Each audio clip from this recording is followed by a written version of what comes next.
In 1720, a treaty was signed in Potsdam near Berlin between Frederick William I, King of the German state Prussia, and Peter the Great, Tsar of Russia.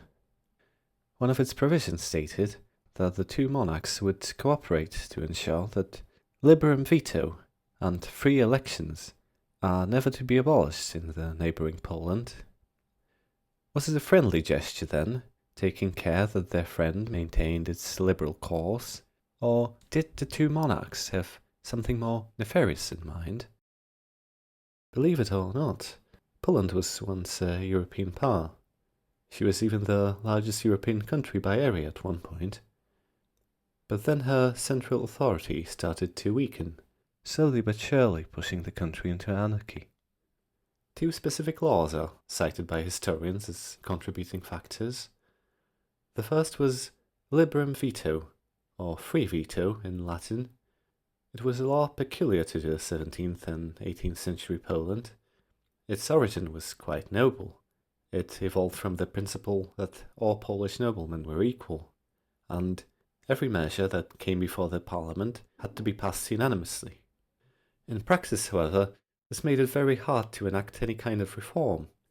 All it took was a single person to dissent. Consequently, a third of parliaments failed to pass any legislation. Foreign powers would even go as far as to bribe the voting members so they would paralyze the proceedings. The other law contributing to the demise was the free election system, the power succession mechanism established in 1573 after the childless death of the last king of the Jagiellonian dynasty. From that point on, rather than having a hereditary monarchy, Polish noblemen would always vote for their new king. The system would remain in place for 2 centuries, only to be repelled by a constitution in 1791. The disasters of interregnums that periodically overturned the government, the duty to ensure the fate of every inhabitant of the Polish land, and to close forever the path to the influence of foreign powers, the memory of the sanctity and happiness of our homeland during the times of the continuously ruling families, have shown our prudence to surrender the Polish throne to the laws of succession. This was all too little too late, however. Only 4 years later, Poland would end up partitioned between its neighbours, Prussia from the west and Russia from the east.